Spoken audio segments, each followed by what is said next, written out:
Hey everyone, it's Ivan with KitBadger.com, out with Jenny from Finland. And here to tell you about the 3-day mid-range rifle class down at Thunder Ranch. What was it? Well, it was 3 days of shooting rifles at medium range, mid-range. There's more to it obviously, but we actually ended up getting down there late on the first day because someone flew in late all the way from Finland. But when we ended up getting there, it was kind of right about midday, in the middle of that first day for the rest of the students.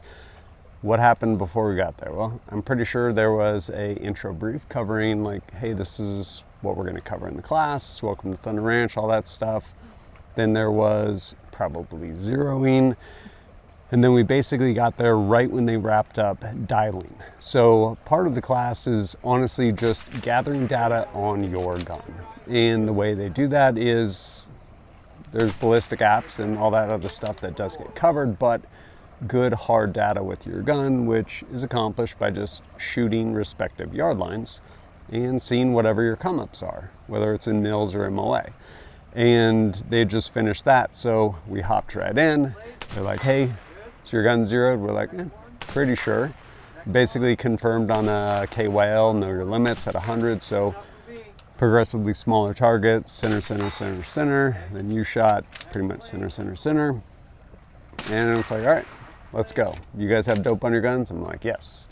Basically, we were running rangefinders respectively. I had the Impact 4000 by Vortex, and you were using I don't remember what a Kilo 10K or something. Kilo 10K, I think it was. Yeah, basically, range-finding binos paired with your profile, so it's like, hey, this is what your come-ups are. So the next, I don't know, probably hour or so, we basically work through just holds. And so, again, working through all of these different ranges, but just holding within the reticle. So we both were running mil reticles. Yours was the 2 to 10 Leupold? Yes, Mark 5H HD. HD, yeah. Yes, and the reticle was pretty thick. At 10 power, yeah. Yeah, the crosshair was pretty big compared to everyone else's or my other scopes. Yeah. And the half a mil and mil lines didn't have any numbers, so that made it a bit difficult. For example, first shooting at 300 and then switching over to 500 and then 400, just... That's right, because kind of where that culminated was, I want to say dialing dope for, say, 300. And then essentially holding over and holding under respectively, depending on whatever other targets we were given. But yeah, pretty cool. Basically shooting through a number of different targets and yeah, just getting reps on the rifles. Day 2 started off initial safety reef as usual, and then got straight into shooting. One of the interesting points that was covered initially though was like the concept of a cold bore shot. Like, is it real? And then probably, maybe, but what is very real is a cold shooter. And so we ended up doing basically kind of a drill, like, hey, what are you capable of, regardless of the rifle, like what are you capable of, like straight out the gate? And so people ended up basically shooting a group on paper, and you had, or they, I guess, had yesterday to compare the group to, because it was a known quantity, like what they could do with that gun and with that ammo. And here's what people were able to do like first thing in the morning. For our own part, we shot 2 groups, or at least I shot 2 groups. Yeah, I think we both shot 2 groups because we were confirming with other ammo we were using for the rest of the course. And so yeah, gathered velocities also. And then, just about the groups, the cold shooter thing is, at least on my part, very true. The first group, I shot 5 rounds. I got 3 good hits and then two flies, or how do you say it? Flyers. Yeah. So altogether the group was quite big.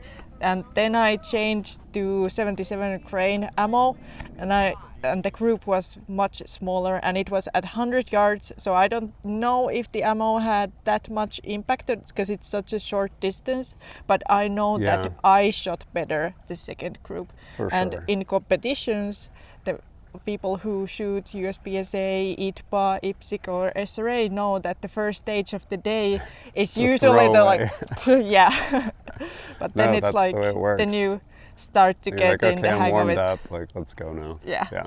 Which, backstory, competitive shooter over in Finland. Yeah, lots of competition. From there, I'm trying to think where we went from there. I think we just started working drills, shooting out at distance. Yeah, I think we started dialing in, and then we also had a break where we made sure that all of our ballistics data was correctly in the apps. That's right. We ended up breaking and going over some of the apps. One of the things I really appreciate about Thunder Ranch is, hey, here's how you can do it like with nothing, and we're also going to use technology. So by way of example, day one, shooting your gun at different yard lines, figuring out exactly what your come up was for your gun and your ammo versus, hey, this is what a computer said it was. But on day two, actually spending the time and going through ballistic apps and also how to true them so that once you actually have it set up, really high likelihood of a first round hit at pretty much any distance barring wind. And also just some of the nuances about how to actually set those apps up. Yeah, because at least I did require a lot of help by someone else telling me what the data to set up, where and how to measure it. Yeah. And a lot of it's pretty simple. It's just like, hey, fill in this field. But some of the stuff, it's not like, oh, that's actually really important as far as like how high the center line of your optic is over the center line of your bore. Because if that's off, pretty much every correction it gives you is going to be off as far as what it's telling you to dial or hold. So stuff like that. And then kind of dovetailing with at least optics and reticles, got into a little bit of milling. And so there's a target, unknown distance on the hill, and basically went over the formula, how to figure it out. Starting initially with a known size, whether it's the width or the height. And there's tons of known quantities in the world, whether it is like standard height of a door, a license plate, whatever it is. And so here is like, hey, here's a known like we're giving you a starting point. It's not just like, I think that man's 5'8" or I think he's 6'1". It's like the target is this tall. So we had a ITPA target that was about I think it was like 20 by 10 inches or something. 20 by 13 or something like that. And hey, here's how tall it is. Here's the formula. What do you get? And then, without sharing anything with anyone, we basically come up with our solution and we would shoot it. How'd you do on that? So it was the target in inches multiplied by 27.77 divided by the mils that you saw in your scope. Good job and remembering that's the distance. I wrote it down, so it's I wrote it down too, here. so I don't remember it. So the distance in yards that I got to the target was 500. Okay. I ended up with like 630, and the target was actually 580. Did you end up hitting your target?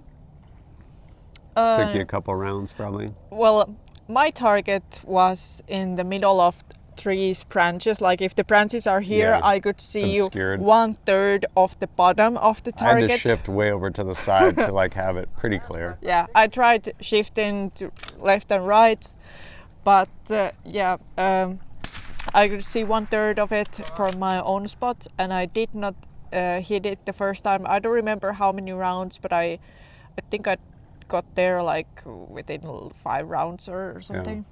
I think. And we did have spotters. Yeah, they spotted for us, gave us corrections. The hits that I got on the ground were behind the trees branches, so you couldn't see it. Yeah.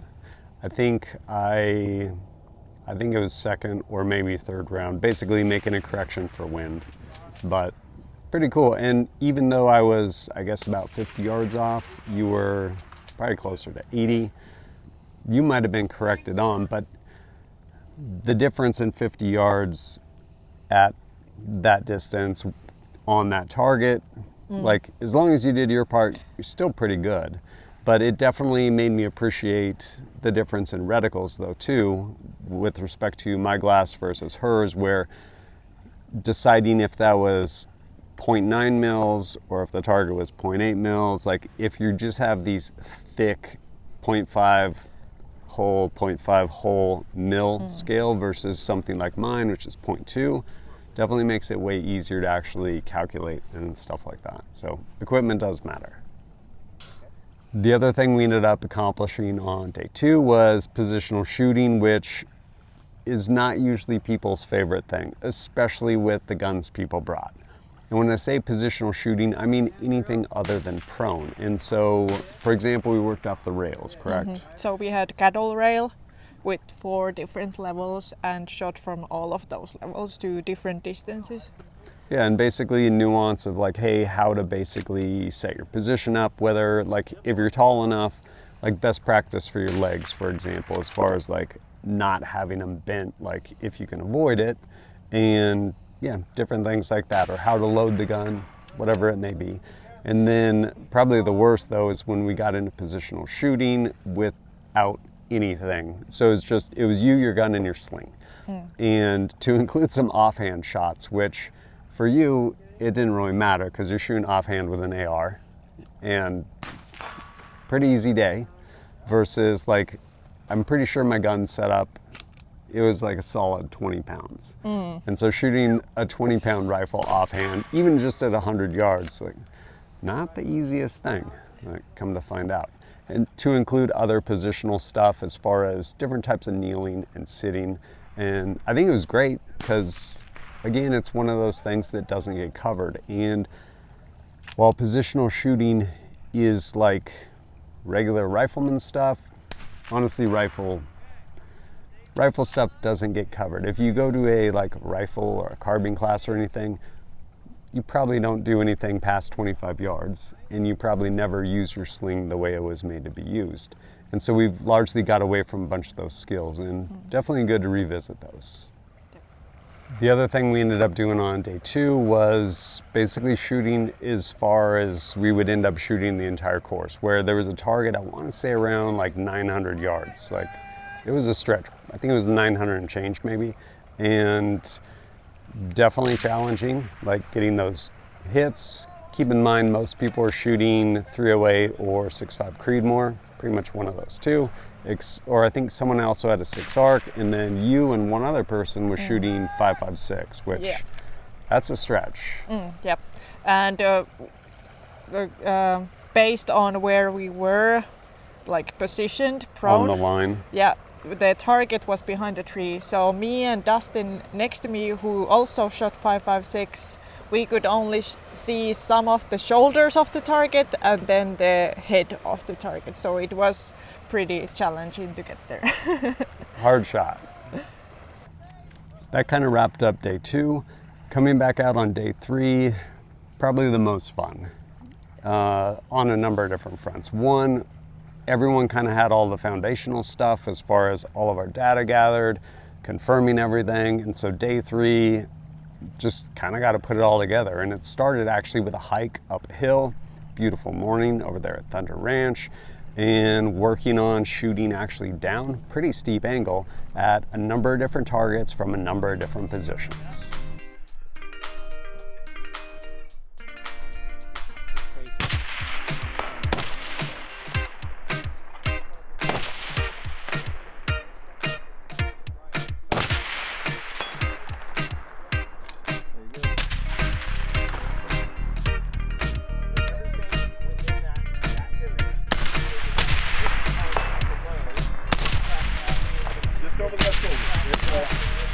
Yeah, that was a bad hit. Yep, you saw it.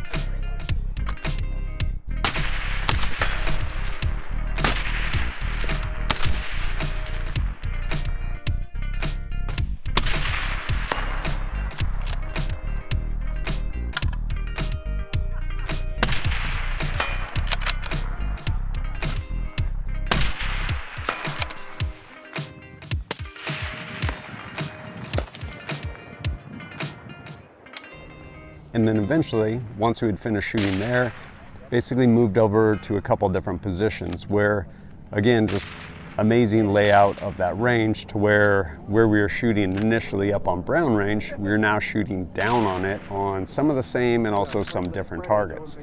And just getting to work through it and get hits. Eventually, having climbed down the mountain, broke for lunch, all that stuff, it was then time to do more shooting over there on Brown Range. And we got to work through a lot of stuff out there. A lot of it had to do with basically dialing dope to where you had, like for example, your 300-yard dope in there, and then shooting further than 300 as well as closer than 300, and just a lot of fun shooting. Day 3, we also got to try each other's guns.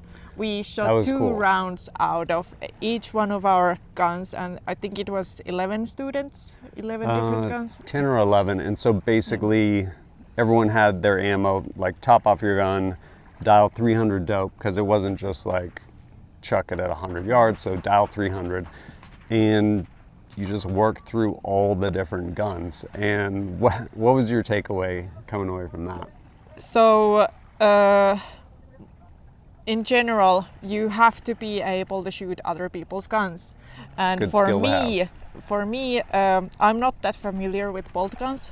Okay. So getting behind those bolt guns, I understood pretty quickly that okay, if this was a like actual situation, I would get killed pretty fast. Not being able to manipulate the gun. Yeah, like the safety was lost. I mean, the bolt gun safeties are pretty much the same, like idea in all of them, but just finding it. Yeah. For me personally, I shot some of the guns and I was like, wow, someone just spent 2.5 days shooting this gun. Like, that's terrible. I mean, and part of it is different guns are just set up differently. And so like comb height, some of them you're like, oh man, or optics for that matter. Bipods. Huge difference in optics, bipods, the reticles in optics. Some optics just not very clean.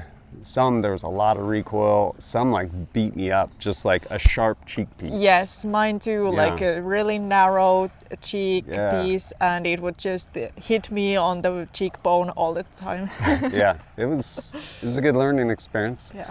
But I think that stuff's valuable though, because you also see, one, you appreciate some people as shooters because you're like, damn, you've done a lot of work with a suboptimal setup. You got hit with this one, you were able to spot your own hits with this one.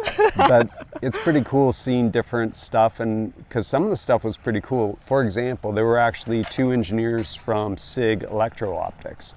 They had an amazing setup on both their guns as far as their optics setup, to where one of their newer optics paired with basically a diving board rangefinder, and actually inside like the top of the optic, it actually told you what your come up was and your hold, everything. Pretty neat. But yeah, it was a great drill. And then we also did some fun games where, kind of like a version of horse with a gun, to where, hey, it's your turn, pick a target. And you only have one chance. So if you shanked it, you're like, I'm gonna shoot this. And then you shank it, like, all right, next person. But if you ended up hitting whatever your target was, then everyone else on the line had to basically shoot and hit your target. And then if they missed, well, whatever they missed. But basically working through to where everyone had a chance to basically pick something. For my own part, I think I picked, there's kind of like a partially obscured like head in the back of one of the vehicles over there around like 200 yards or something like that. But yeah, that was actually a lot of fun. Another thing that we did on day 3 was that we shot up to 900 meters with calling our own shots, because on day 2 we had somebody else. We had a spotter with the binoculars, and on day 3 we had to spot ourselves. And this time I almost saw all of the target, but I could not see my hits, like 556 at 900, even though it was like moon dust. Ground, I wouldn't see anything. So I hit 2 in the center, one on the left side. Shot 2 in the center. Sorry, shot 2 in the center, one on the left side, and then one on the right side, and the fourth shot was a hit. Yeah, but I basically could not bracketing, see because you're anything. calling your own wind too, which the wind is also weird there. It went like left to right on the Up closer, yep, and then up the hill where the target was, and then right to left. coming down. Yeah. Yeah, pretty fun. Something else that kind of reinforced before we actually got to that point too was basically working with a partner. I think you and I worked together with yes. that. And basically there were there's tons of targets out there, but then it's like, hey, this one has X, vertical slash, horizontal slash, A dot. or vertical slash, horizontal slash, dot, whatever it may be. And hey, here's your assignment. You need to engage and get hits on all of these, and then your partner will give you any corrections if you need them. And so basically the ability to work through problems with your partner and give corrections as needed, which I thought was really cool. So while you were setting up all the cameras and stuff, I would be scoping through the whole field, because for example we had kind of like XX, vertical, and dot. Yeah. And those could not be found all in the same distance, so you would have to like look through. Scan everything. Yeah, scan all the targets that we used all weekend, and come up with like a firing solution. Yeah, that was pretty fun. Yeah. Overall, it was a rad 3 days. I think round count, probably close to about 400 rounds as far as what we shot. Probably a little less, but because we missed part of the first day, but really cool. And again, it was one of those where if you come with no knowledge of your setup, like you will walk away intimately knowing your setup, like gathering all that good dope for your gun, data of previous engagement. It's actually an acronym. And yeah, being able to shoot your gun well, like it was cool. What were some of the takeaways for you? I really loved the ranch. Like Yeah, we would. incredible facility. Yes, it's not just a range. It's not like a bay. You have a whole field and forest and hills and everything, and you engage targets in all of those places from the same prone or whatever position. Natural terrain, whatever Natural it is, terrain. yeah. So you get to apply all the knowledge that you learn during the course in like actual setting. Yeah. And something I actually love about Thunder Ranch, which is in part why I continue to go back there, is it changes and evolves. Like it incrementally just gets better. Like I actually shot mid-range rifle, I think, probably 2 or 3 years ago. And this is not that same class. It basically builds off that class in that it covers largely everything there, but new stuff that wasn't covered then. Like just incremental improvement, which is really cool. And amazing instructors, whether it was Colton or also Spencer, amazing like ballistic nerd. Yeah. Like so awesome. And he actually went into some really cool stuff when we had kind of a ballistics talk. And yeah, you learn all kinds of things. Like he was explaining how drag actually worked and how wind affected the bullet. In that, as a layman, you're like, oh yeah, the wind's blowing this way, so the just pushes the bullet that way. And it's like, well, yes, but basically the way it works is the bullet is like nosing through the wind, and then as the wind's coming, it actually starts to nose into it. And so it's wild. Like, but it's not like just, I don't know. I can't do it justice, but really amazing like ballistic talks and just some gems in there. But yeah. And a lot of respect to Spencer and Colton about how they were able to explain all of these while we were out on the field, and we didn't for have sure. to sit through like hours Yeah, of no PowerPoint. PowerPoint. Yeah. And also, honestly, their ability to one, spot for people and give corrections, Yes. but also immediately like, oh, you're a MOA, cool, here's your correction. Like just interchangeably move back and forth between ultimately 2 different languages there. And What I was a bit nervous about before the class is that if it's going to be in MOA only, like I can't do that. And also the yards and miles per hour wind versus meters and meters per second. So they were able to switch from yards to meters, etc. very easily. Yeah, no, it was a rad class.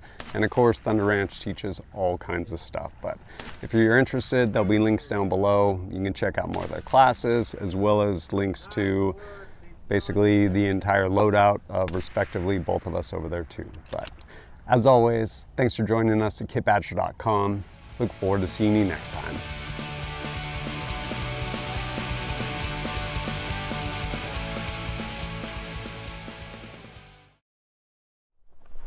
Eight,